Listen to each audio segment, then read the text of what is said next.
नमस्कार, शास्त्रीय काल, आदाब, गुड मॉर्निंग। कैसे हैं आप सब दोस्तों? उम्मीद करता हूं कि बहुत अच्छे होंगे।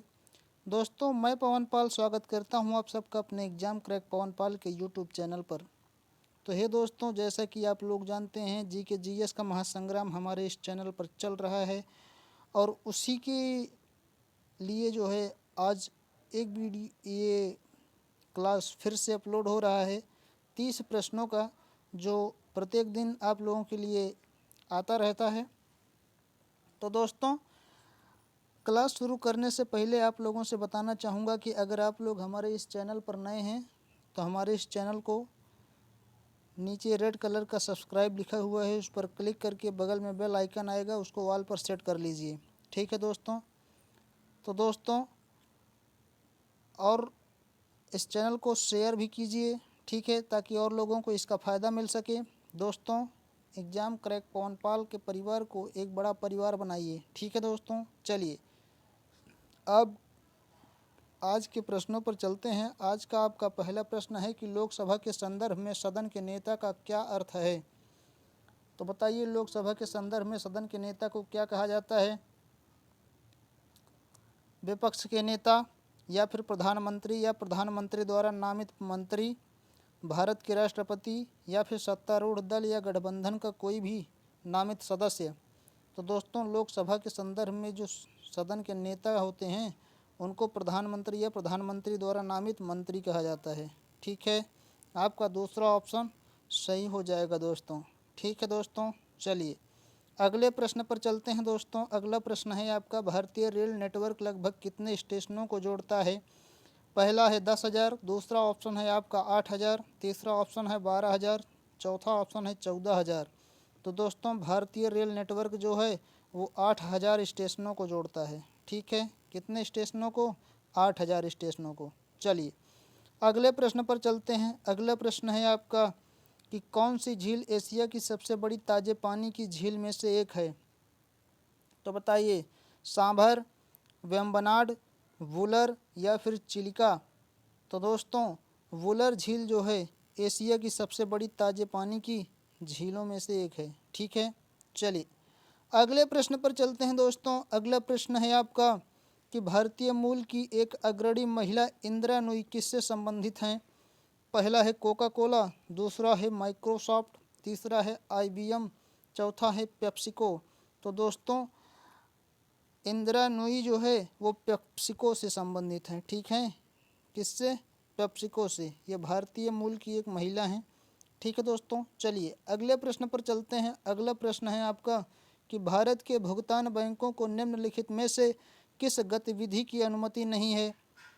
पहला है जमा राशि स्वीकार करना, दूसरा है धन प्रेषण सुविधा प्रदान करना, तीसरा है साधारण बीमा उत्पादों का वितरण करना, चौथा है पैसे उधार देना। तो दोस्तों, भारत के भुगतान बैंकों को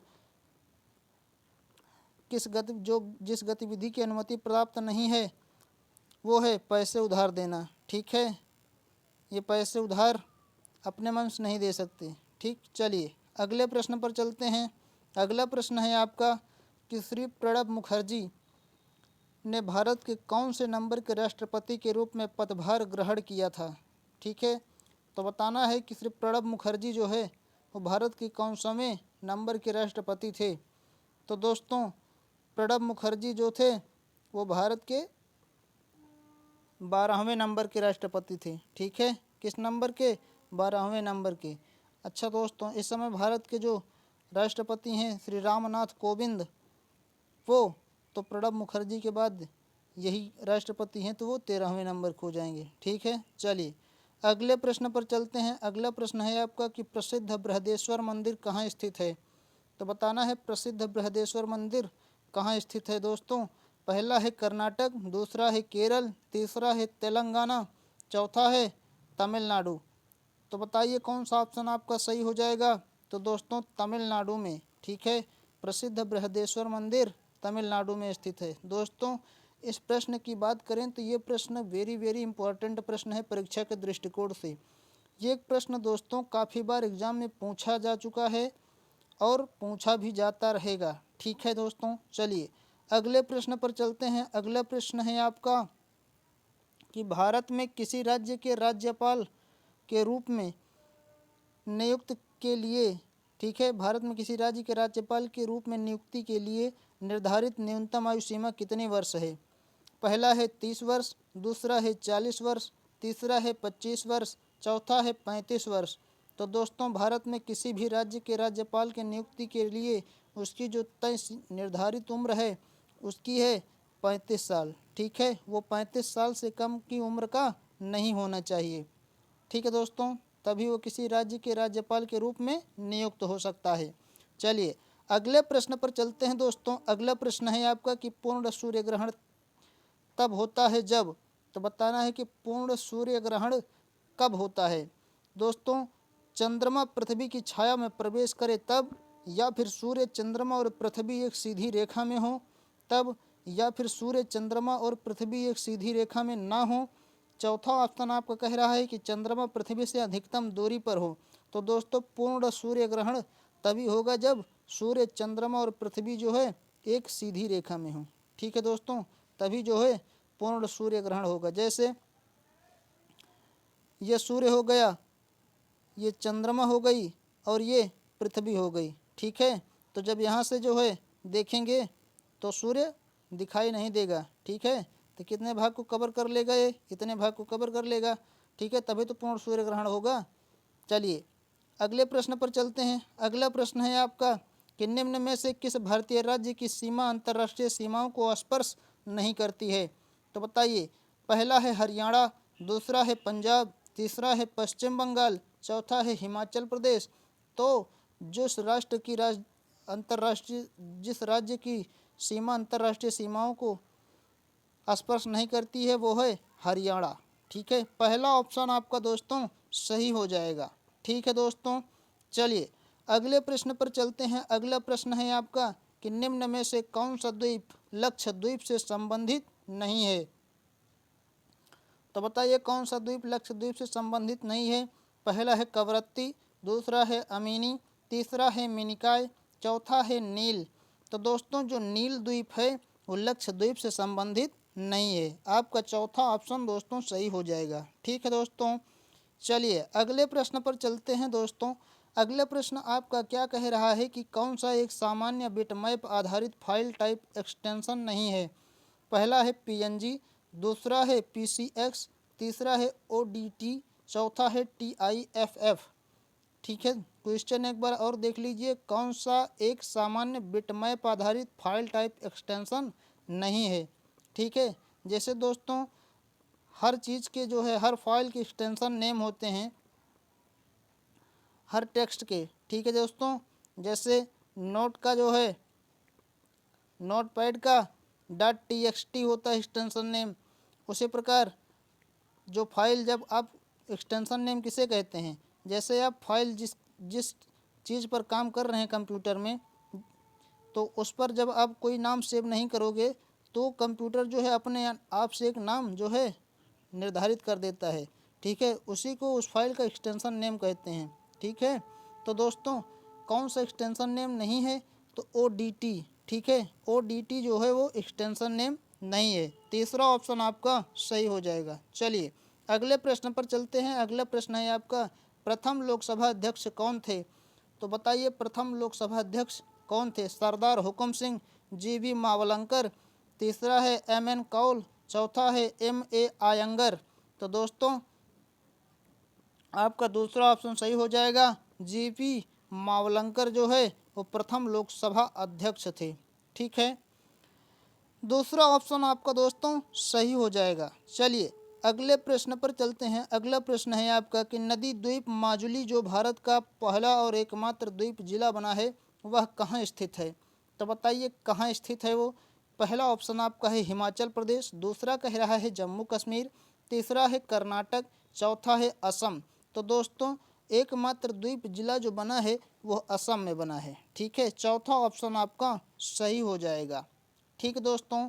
चलिए अगले प्रश्न पर चलते हैं। अगला प्रश्न है आपका दोस्तों कि पोंजी स्कीम किस घोटाले को दर्शाता है? ठीक है दोस्तों ये कोई ऐसे वैसे प्रश्न नहीं है कि जो है यहाँ से हमने कहीं से रास्ते चलते ले लिया, ठीक है। ये दोस्तों 2016 में एनटीपीसी का पूछा गया क्वेश्चन है और ऐसे ही हार्ड क्वेश्चन पूछे जाते हैं। ठीक है। पोंजी स्कीम किस घोटाले को दर्शाता है? दोस्तों कोचिंग तो ऑनलाइन बहुत मिल जाएंगी, ठीक है, लेकिन उसमें वही जो इजी वाला रिपीटेड क्वेश्चन होते हैं, इजी इजी, वही हम सोचते हैं कि आपको वास्तविकता से आपका जो है दर्शन कराएं। ठीक है, जो वास्तविक क्वेश्चंस आते हैं। तो इस वीडियो को लाइक करिए, शेयर करिए और सब्सक्राइब करिए दोस्तों। ठीक है दोस्तों, ताकि हमें भी कुछ जो है मोटिवेशन मिल सके। ठीक है दोस्तों, चलिए, पोंजी स्कीम किस घोटाले को दर्शाता है? पहला है खाद्यान्न, दूसरा है कोयला आवंटन, तीसरा है चारा, चौथा है निवेश। तो दोस्तों पोंजी स्कीम जो है वो निवेश घोटाले को दर्शाता है। ठीक है, चौथा ऑप्शन आपका दोस्तों सही हो जाएगा। चलिए अगले प्रश्न पर चलते हैं दोस्तों। अगला प्रश्न है आपका, निम्न में से किस प्रजाति को कश्मीरी हिरण भी कहा जाता है? तो बताइए, पहला है संगाई, दूसरा है चीतल, तीसरा है हंगुल, चौथा ऑप्शन आपका कह रहा है कि बारहसिंघा। तो दोस्तों हंगुल जो है वो कश्मीरी हिरण कहा जाता है इसको। ठीक है, हंगुल को कश्मीरी हिरण भी कहा जाता है। आपका तीसरा ऑप्शन दोस्तों सही हो जाएगा। अगले प्रश्न पर चलें तो देखिए अगला प्रश्न क्या कह रहा है। उत्तराखंड के जंगलों में लगी प्रचंड आग के कारण किसका निर्माण हुआ था? दोस्तों 2015 या 16 के आसपास में उत्तराखंड के जंगलों में जो आग लगी थी उसमें जो है किसका निर्माण हुआ था? पहला ऑप्शन आपका कह रहा है ब्लैक कार्बन, दूसरा है सल्फर, तीसरा है फास्फोरस, चौथा है कार्बन नैनो ट्यूब। तो दोस्तों उसमें जो है ना ब्लैक कार्बन का निर्माण हुआ था। ठीक है, उत्तराखंड के जंगलों में लगी जो प्रचंड आग है उसके कारण जो है ब्लैक कार्बन का निर्माण हुआ था। चलिए अगला प्रश्न पर चलते हैं। अगला प्रश्न है आपका, भारतीय अंतरिक्ष अनुसंधान संगठन की स्थापना किस वर्ष में की गई थी? पहला है 1975, दूसरा है 1962, तीसरा है 1971, चौथा ऑप्शन आपका दोस्तों कह रहा है 1969। तो भारतीय अंतरिक्ष अनुसंधान संगठन यानी इंडियन स्पेस रिसर्च ऑर्गेनाइजेशन की स्थापना 1969 में हुई थी। ठीक है दोस्तों, चौथा ऑप्शन आपका सही हो जाएगा। चलिए अगले प्रश्न पर चलते हैं। अगला प्रश्न है आपका, विश्व में मैंग्रोव वनों का सबसे बड़ा क्षेत्र निम्न में से कौन सा है? पहला है कच्छ कारण, दूसरा है सुंदरवन, तीसरा है बल्लभकर्म राष्ट्रीय उद्यान, चौथा है नामदाफा राष्ट्रीय उद्यान। तो बताइए कौन सा ऑप्शन आपका सही हो जाएगा? तो दोस्तों विश्व में मैंग्रोव वनों का सबसे बड़ा क्षेत्र जो है वो सुंदरवन में पाया जाता है। कहाँ पाया जाता है? सुंदरवन में। ठीक है दोस्तों मैं आपको एक पर डे बताता हूँ, आज फिर बता रहा हूँ कि आप हमारे आंसर देने के पहले देने की कोशिश कीजिए, ताकि आपको अगर इसका आंसर ना पता रहे तो आपके दिमाग में ये और भी अच्छी तरह से बैठ जाएगा। ठीक है, कि हमने इसका आंसर गलत दिया था, इसका आंसर ये होगा। ठीक है, चलिए दोस्तों अगले प्रश्न पर चलते हैं। अगला प्रश्न है कि MS वर्ड के टेक्स्ट डॉक्यूमेंट को संपादित करते समय कॉपी और पेस्ट करने के लिए क्रमशः कौन सी संयोजन कुंजियों का प्रयुक्त होती हैं? ठीक है, जैसे हम MS वर्ड पर काम कर रहे हैं, ठीक है, तो अगर हमें कॉपी और पेस्ट करना हो तो हम किन किन कुंजियों की सहायता से कर सकते हैं? क्वेश्चन ये कह रहा है। ठीक है, तो पहला ऑप्शन आपका है Ctrl+C और Ctrl+Z, दूसरा कह रहा है Ctrl+C और Ctrl+V, तीसरा ऑप्शन कह रहा है Ctrl+V Ctrl+C, चौथा ऑप्शन कह रहा है Ctrl+X Ctrl+V। ठीक है दोस्तों, तो दोस्तों Ctrl+C और Ctrl+Z, देखिए Ctrl+C से दोस्तों कॉपी होता तो है, लेकिन Ctrl+Z जो है वो अंडू के लिए होता है। ठीक है, अब दूसरे ऑप्शन पर चलते हैं, Ctrl+C और Ctrl+V। Ctrl+C कॉपी के लिए होता है, Ctrl+V भी पेस्ट के लिए होता है। ठीक है, तो पहले हम कॉपी करेंगे फिर पेस्ट करेंगे, बताइए आप लोग, तो ये भी नहीं सही होगा। अगला क्वेश्चन, अगले ऑप्शन पर चलते हैं। अगला ऑप्शन देखिए क्या कह रहा है कि Ctrl+V और Ctrl+C, पहले पेस्ट करेंगे Ctrl+V, उसके बाद Ctrl+C करके कॉपी करेंगे उसे। ठीक है, तो क्या करेंगे, कौन सा ऑप्शन सही होगा? दोस्तों आपका दूसरा ऑप्शन सही होगा, सॉरी दूसरा ऑप्शन, पहले हम उसको कॉपी करेंगे, ठीक है, फिर पेस्ट करेंगे। हाँ, दूसरा ऑप्शन सही हो जाएगा। ठीक है, कंट्रोल प्लस सी और कंट्रोल प्लस भी। ठीक है दोस्तों, आपका सेकेंड ऑप्शन सही हो जाएगा। चलिए अगले प्रश्न पर चलते हैं। अगला प्रश्न है आपका, क्या कह रहा है? अगला प्रश्न कह रहा है कुद नृत्य का एक प्रसिद्ध नृत्य है। बताइए कुद नृत्य कहाँ का एक प्रसिद्ध नृत्य है? पहला है राजस्थान, दूसरा है जम्मू कश्मीर, तीसरा है ओडिशा, चौथा है मध्य प्रदेश। तो जम्मू कश्मीर का, ठीक है, कुद नृत्य जो है वो जम्मू कश्मीर का एक प्रसिद्ध नृत्य है। ठीक दोस्तों, चलिए अगले प्रश्न पर चलते हैं। अगला प्रश्न आपका कह रहा है कि बौद्ध तीर्थ स्थान दांत का मंदिर कहाँ स्थित है? ठीक है, दांत का मंदिर कहाँ स्थित है, जो एक बौद्ध प्रसिद्ध तीर्थ स्थान है? तो पहला कह रहा है चीन, दूसरा कह रहा है नेपाल, तीसरा कह रहा है मलेशिया, चौथा कह रहा है श्रीलंका। ठीक है, तो इन चारों में जो है आपस में होड़ लगी हुई है। वो कह रहा है कि नहीं हमारे यहाँ पाया जाता है, वो कह रहा है हमारे यहाँ पाया जाता है। तो आपको ये चारों बता रहे हैं कि हमारे यहाँ पाया जाता है। ठीक है, लेकिन इसमें 3 झूठ बोल रहे हैं, एक सही बोल रहा है। तो सही कौन बोल रहा है वही बताना है आपको दोस्तों। ठीक है, तो बौद्ध तीर्थ स्थान दांत का मंदिर जो है वो श्रीलंका में पाया जाता है। ठीक है, चौथा ऑप्शन जो है वो सत्यवादी है, सच बोल रहा है। ठीक है, चलिए अगले प्रश्न पर चलते हैं। अगला प्रश्न है आपका कि टिंडल प्रभाव प्रकाश की किस प्रक्रिया से संबंधित है? तो बताइए टिंडल प्रभाव प्रकाश की किस प्रक्रिया से संबंधित है? पहला कह रहा है प्रकीर्णन, दूसरा कह रहा है अपवर्तन, तीसरा कह रहा है परिक्षेपण, चौथा कह रहा है परावर्तन। तो बता दीजिए कि टिंडल प्रभाव प्रकाश की किस प्रक्रिया से संबंधित है? तो प्रकीर्णन प्रक्रिया से संबंधित है। ठीक है, किस प्रक्रिया से? प्रकीर्णन प्रक्रिया से। चलिए अगले प्रश्न पर चलते हैं। अगला प्रश्न है आपका कि प्रसार भारती एक स्वायत्त निकाय है जिसके अंतर्गत आता है। प्रसार भारती जो है एक स्वायत्त निकाय है जिसके अंतर्गत क्या आता है? केवल Doordarshan, all India radio Doordarshan और बीएसएनएल, केवल ऑल इंडिया रेडियो, और चौथा ऑप्शन आपका कह रहा है ऑल इंडिया रेडियो और दूरदर्शन दोनों। तो दोस्तों प्रसार भारती के अंतर्गत ऑल इंडिया रेडियो और दूरदर्शन दोनों आते हैं। ठीक है, चौथा ऑप्शन आपका सत्यवादी है, सच बोल रहा है, बाकी तीनों जो है वो महा झूठे हैं। चलिए अगले प्रश्न पर चलते हैं। अगला प्रश्न आपका कह रहा है कि किस मिट्टी को रेगुर मिट्टी भी कहा जाता है? पहला है मरुस्थलीय, दूसरा है जलोढ़, तीसरा है काली, चौथा है पर्वतीय। तो किस मिट्टी को जो है जलोढ़ मिट्टी कहा जाता है दोस्तों? तो काली मिट्टी को। ठीक है, काली मिट्टी को जो है वो जलोढ़ मिट्टी भी कहा जाता है।